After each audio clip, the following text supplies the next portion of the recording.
الحمد لله نحمده ونستعينه ونستغفره ونؤمن به ونتوكل عليه ونعوذ بالله من شرور أنفسنا ومن سيئات أعمالنا من يهده الله فلا مضل له ومن يضلله فلا هادي له وأشهد أن لا إله إلا الله وحده لا شريك له وأشهد أن سيدنا ومولانا محمدا عبده ورسوله صلى الله تعالى عليه وعلى آله وأصحابه وبارك وسلم تسليما كثيرا كثيرا أما بعد فأعوذ بالله من الشيطان الرجيم بسم الله الرحمن الرحيم أقم الصلاة لدلوك الشمس إلى غسق الليل وقرآن الفجر إن قرآن الفجر كان مشهودا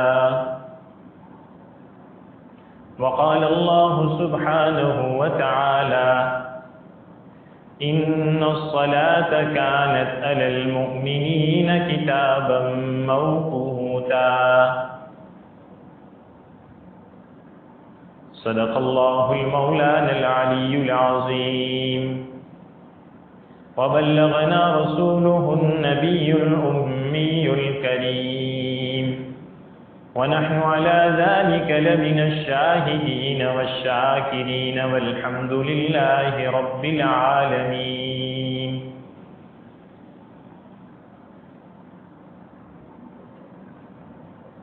بزرگ اور دوستو،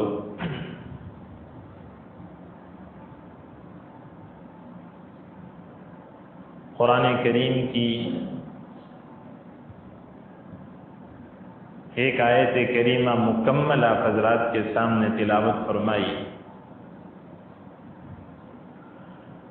اور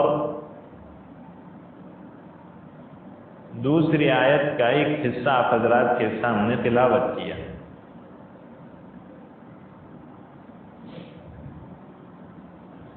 ان آیات میں نماز کے تعلق سے بات کی گئی ہے. پہلی صف کو مکمل کرو.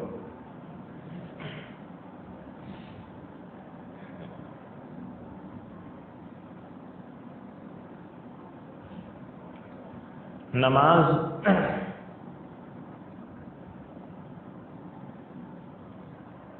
عظیم الشان عبادت ہے.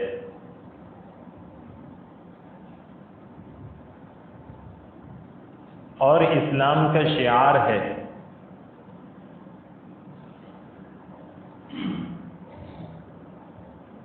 نماز قیامت کے دن مومن کے لیے نور ہوگی، حجت اور دلیل ہوگی. اور نماز کے ذریعے آدمی جہنم کے کنویں سے بچتا ہے، جہنم کا ایندھن بننے سے بچتا ہے.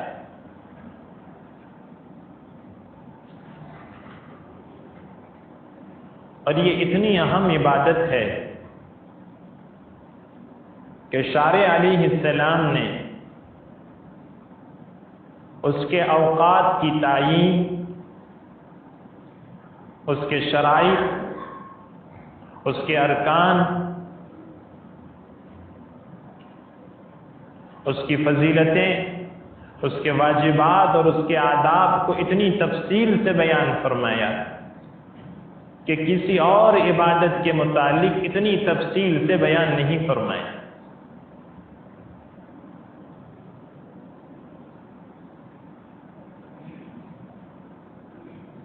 بعض چیزیں وہ ہوتی ہے جس کو شاعر کہا جاتا ہے. شاعر شعار کی جمع ہے، اور شعار وہ چیز ہوتی ہے جس سے آدمی پہچانا جاتا ہے۔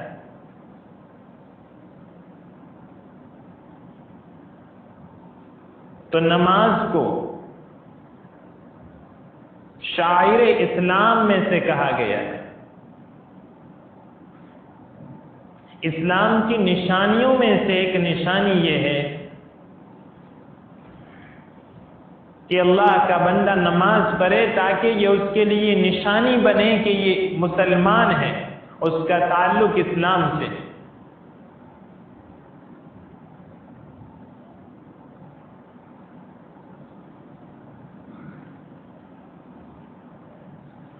اور نماز کے متعلق حدیث میں یہ بات آئی ہے کہ اپنی اولاد کو حکم کرو نماز کا جب وہ 7 سال کے، اور نماز کے چھوڑنے پر اپنی اولاد کو مارو جب وہ 10 سال کے، اور جب بچے 10 سال کے ہو جائے تو ان کے سونے کے بستر الگ کر دو۔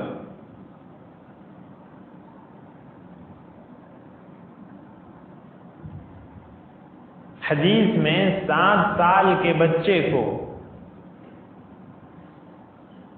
نماز کا حکم کرنا، یعنی بچے کو یہ حکم دینا ہے کہ وہ نماز پڑھے، حدیث میں یہ بات بتائی۔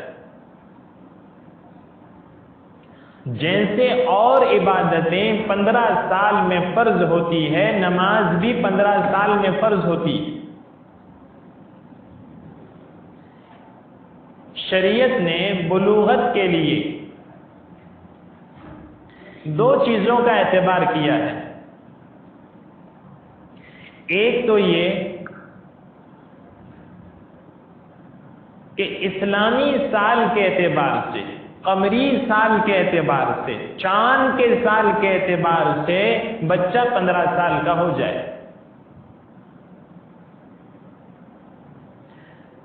اسلامی مہینوں کے اعتبار سے یا قمری سال کے اعتبار سے جب بچہ 15 سال کا ہو جائے گا تو اس پر نماز اور دوسری تمام عبادتیں فرض ہو جائیں گی۔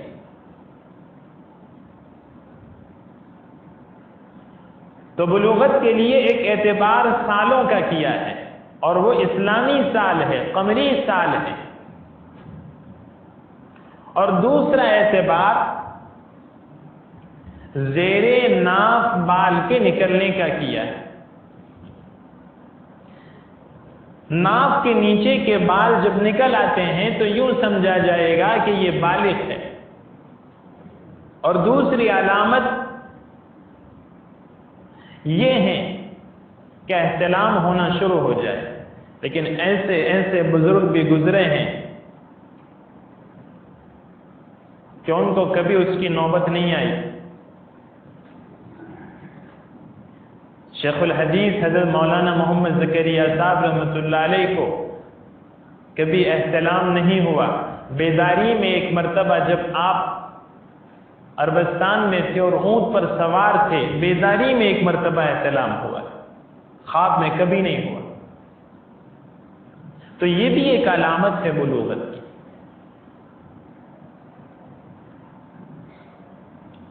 جتنے خیالات فاسد ہوں گے اتنا اثر اس اعتبار سے اس کے جسم پر ہوگا۔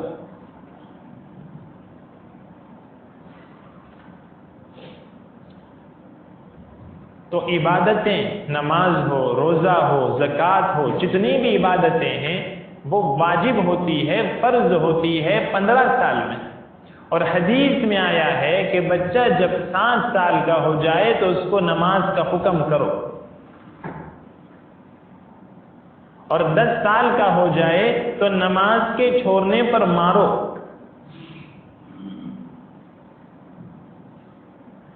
یہ حکم اس وجہ سے دیا ہے کہ 7 سال تک بچے کے اندر بیماری سے لڑنے کی صلاحیت پیدا ہوتی ہے۔ اور 7 سال کا جب بچہ ہو جاتا ہے تو اس کا نفس مضبوط ہو جاتا ہے، یعنی اس کی نفس کی جو پرورش ہے اندازہ ہو جاتا ہے کہ یہ عقلی اعتبار سے کتنا مضبوط ہے، اور 7 سال کی عمر میں بچے کا فہم یعنی بچے کا سمجھنا شروع ہو جاتا ہے۔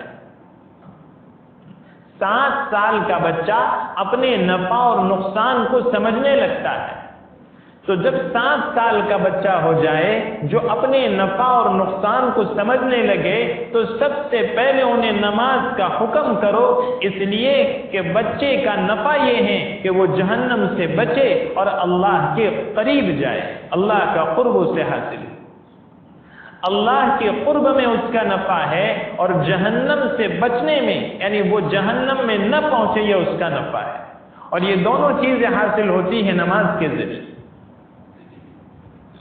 نماز کے 2 فائدے ہیں بڑے بڑے۔ ایک فائدہ یہ ہے کہ نماز سے آدمی اللہ سے قریب ہوتا ہے، اور یہ بات تو حدیث میں آتی ہے کہ جب آدمی سجدے میں ہوتا ہے تو مصلی کا سر، مومن کا سر یہ اللہ کے پاؤں پر ہوتا ہے، اتنا قرب سجدے میں حاصل ہوتا ہے۔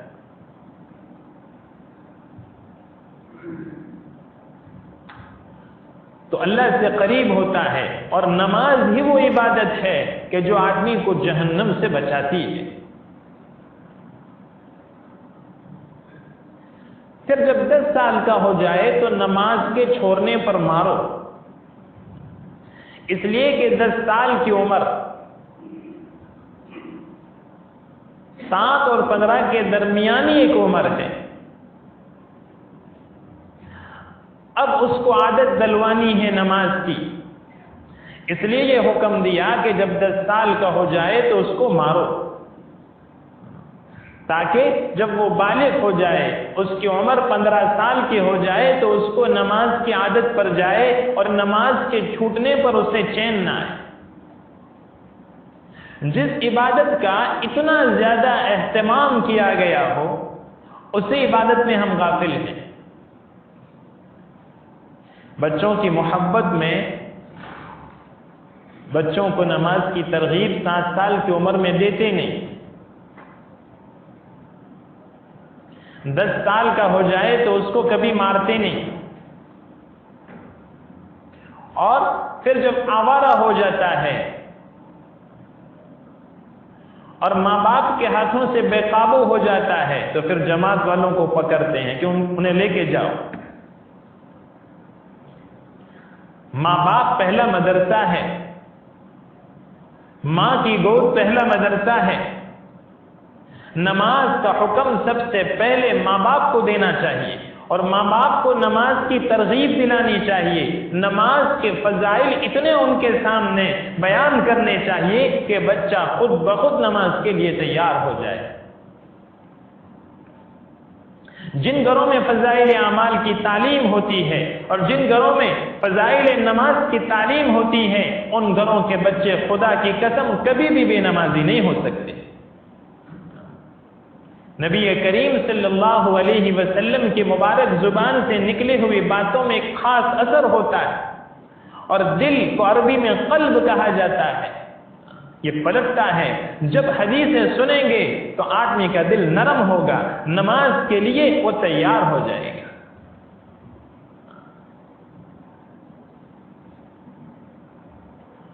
اور 15 سال کا جب بچہ ہو جاتا ہے تو اس کی عقل مضبوط ہو جاتی ہے، اس کا جسم مضبوط ہو جاتا ہے، وہ اس کو دی جانے والی تکلیف کو برداشت کر سکتا ہے، اس کی عقل میں پختگی آ جاتی ہے۔ اس لیے حدود بھی اس پر اس وقت جاری ہوتی ہے جب وہ بالغ ہو جائے، 15 سال کا ہو جائے۔ حدود تو آپ جانتے ہیں، زنا کی سزا، چوری کی سزا، شراب پینے کی سزا، ڈاکہ ڈالنے کی سزا، کسی پر زنا کی تہمت لگائی تو اس کی سزا، ان کو حدود کہا جاتا ہے۔ یہ حدود 15 سال کے بچے پر جاری ہو جاتی ہے۔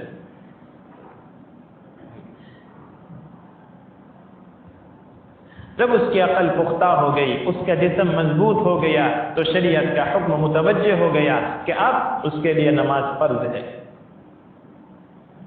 لیکن اس عبادت کا اہتمام 7 سال کی عمر سے کرایا جاتا ہے۔ اولاد بے نمازی ہے تو سب سے پہلی پوچھ ماں باپ کی ہوگی۔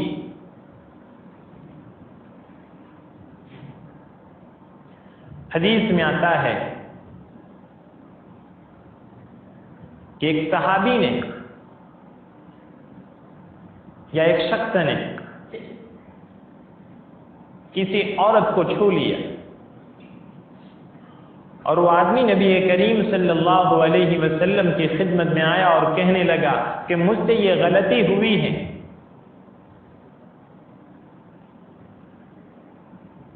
یعنی مجھے آپ اس کی سزا دیجئے، تعزیراً جو سزا ہو سکتی آپ مجھے دیجئے کہ میں نے ایک غیر محرم کو چھو لیا ہے۔ تو اللہ کے نبی صلی اللہ علیہ وسلم نے یہ آیت کریمہ تلاوت فرمائی، ان الحسنات یذہبن السیئات، نیکیاں برائیوں کو کھا جاتی ہیں، یعنی جب آدمی نیکیاں کرے گا تو برائیاں مٹ جائے گی۔ ایک اور آدمی کے متعلق روایت میں آتا ہے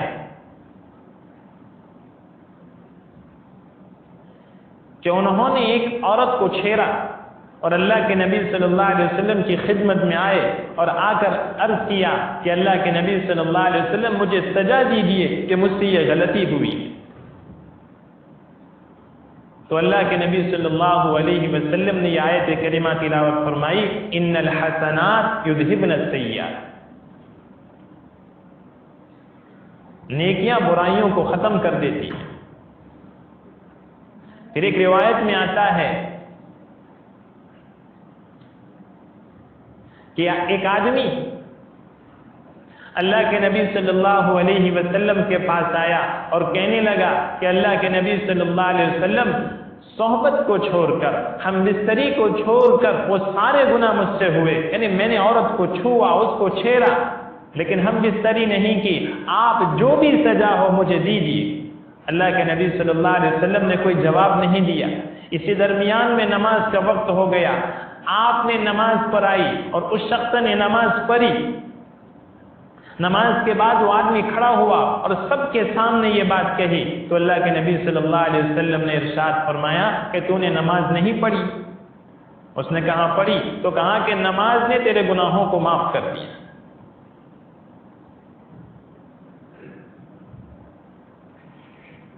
حضرت ابو ہریرہ رضی اللہ عنہ کی روایت ہے،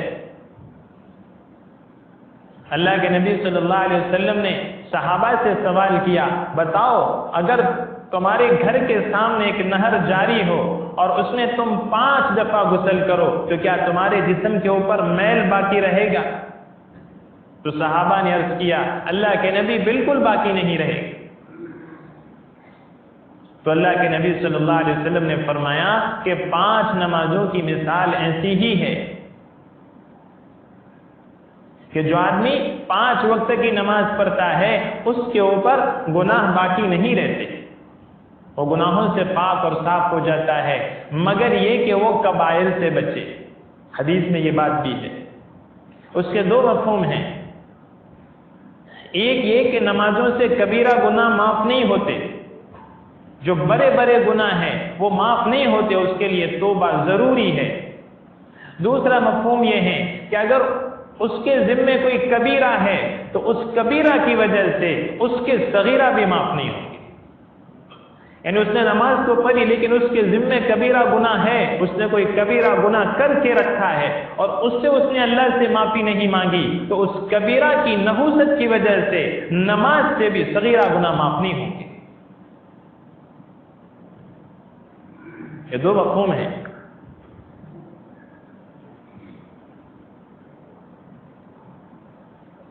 نماز اہم ترین عبادت ہے، اس لیے نبی علیہ السلام نے اس کے اوقات کی تعیین بیان فرمائی۔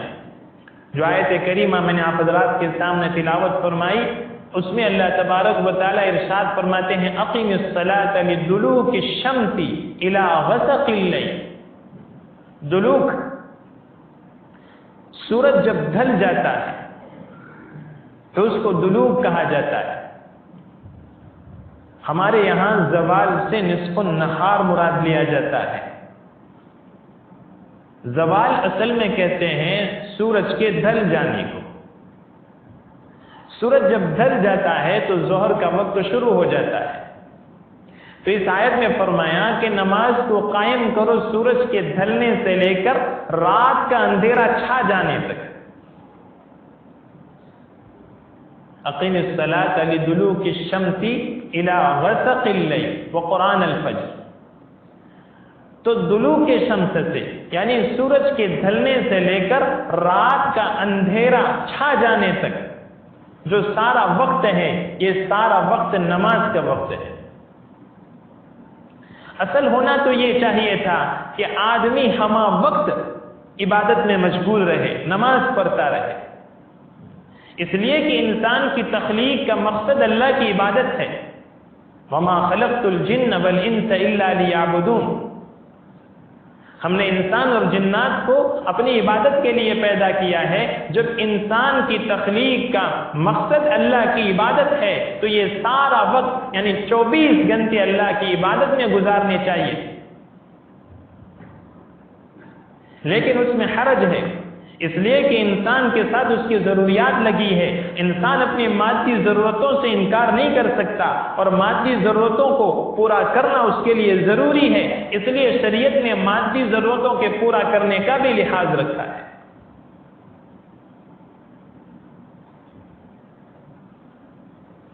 اصل تو یہی تھا کہ آدمی اپنی پوری زندگی اللہ کی عبادت میں گزار دیتا کہ تخلیق کا مقصد اللہ کی عبادت ہے. اب آیت کریمہ نے سورج کے ڈھلنے سے لے کر رات کے چھا جانے تک کا جو پورا وقت ہے اس سارے وقت میں نماز کو قائم کرنے کا حکم دیا ہے. اقیم الصلاۃ.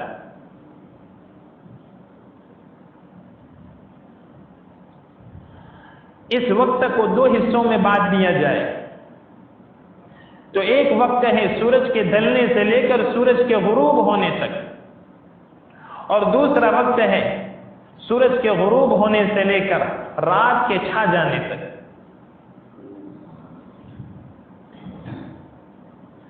تو جو سورج کے غروب ہونے کا وقت ہے سورج کے ڈھلنے سے لے کر ان اوقات میں دو نمازیں رکھی، ظہر کی نماز اور عصر کی نماز.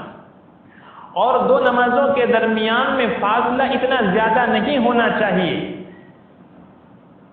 کہ آدمی اللہ سے بالکل غافل ہو جائے اور بہت مختصر وقفہ بھی نہیں ہونا چاہیے کہ عوام دو نمازوں کے درمیان کے وقت کو سمجھ ہی نہ سکے. فاصلہ اتنا ہونا چاہیے کہ آدمی اللہ سے غافل نہ ہو اور عوام دو نمازوں کے درمیان کے وقت کو پہچان سکے.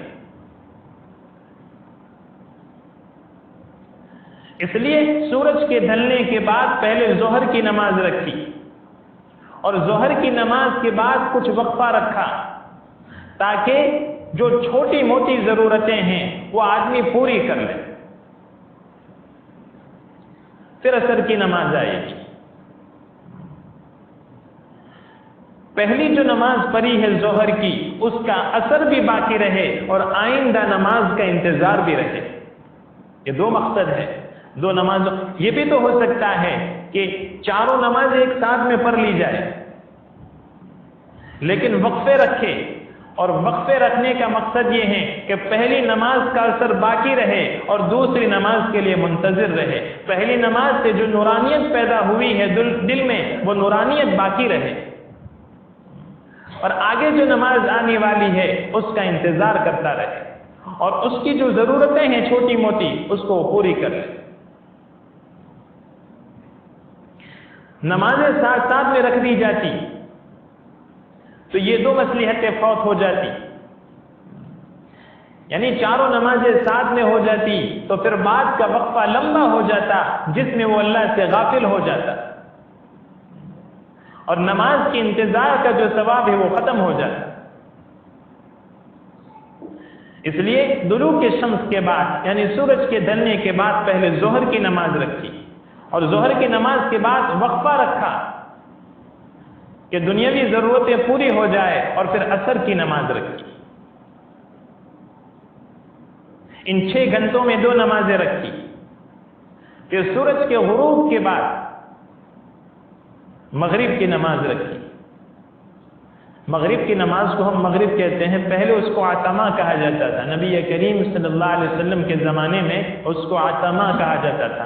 پہلی نماز کو عتمہ اول، عتمہ اولا اور دوسری کو عتمہ اخرى. مغرب کو عتمہ اولا، عشاء کو عتمہ اخرى.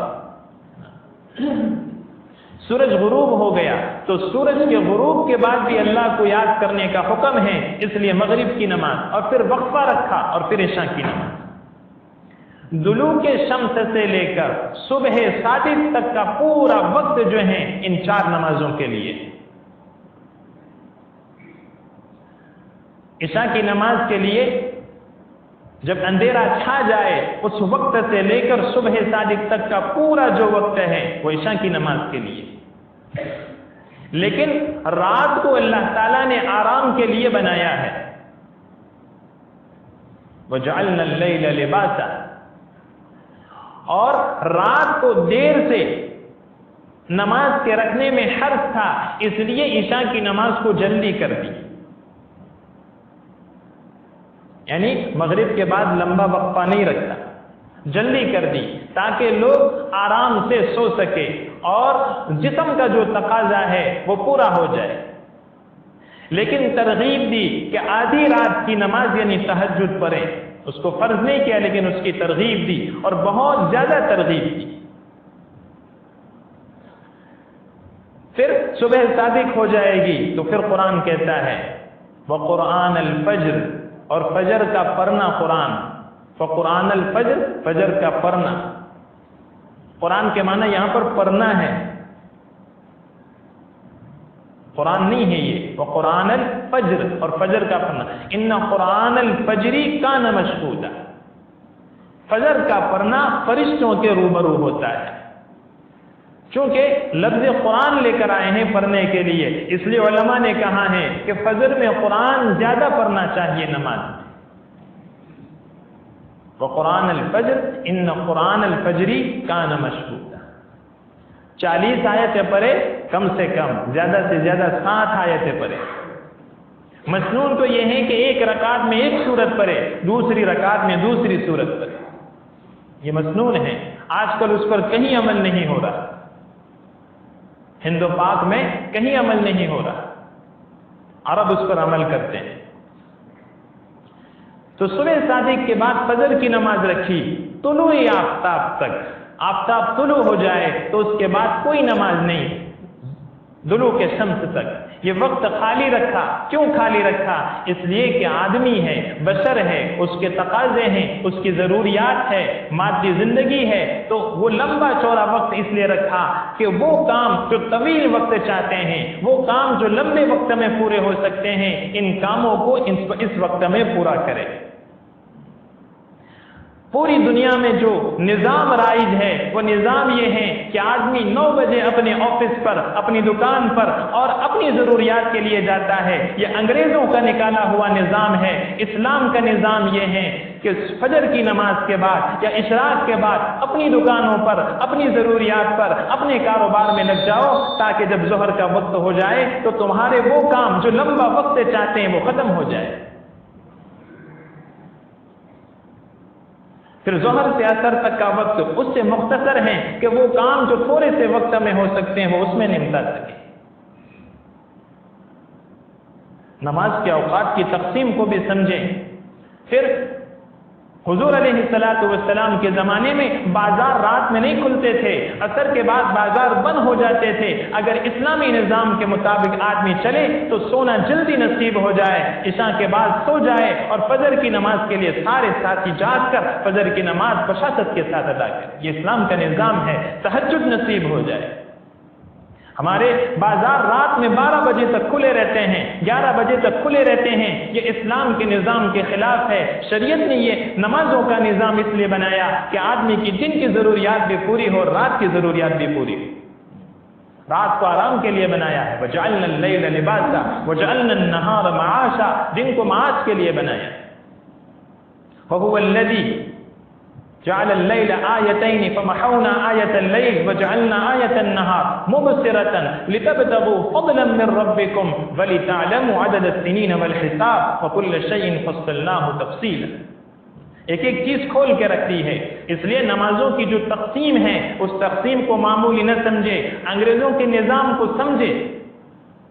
کیا عرب کیا عجم سب انگریزوں کے نظام پر چلتے ہیں۔ اگر یہ اسلامی نظام قائم ہو جائے اور صبح میں دکانیں کھل جائے تو ظہر کے وقت کتنے سارے کام ختم ہو سکتے ہیں۔ اللہ تعالی ہم تمام کو کہنے سننے سے زیادہ عمل کرنے کی توفیق عطا فرمائے۔ آمین۔ وآخر دعوانا الحمد للہ۔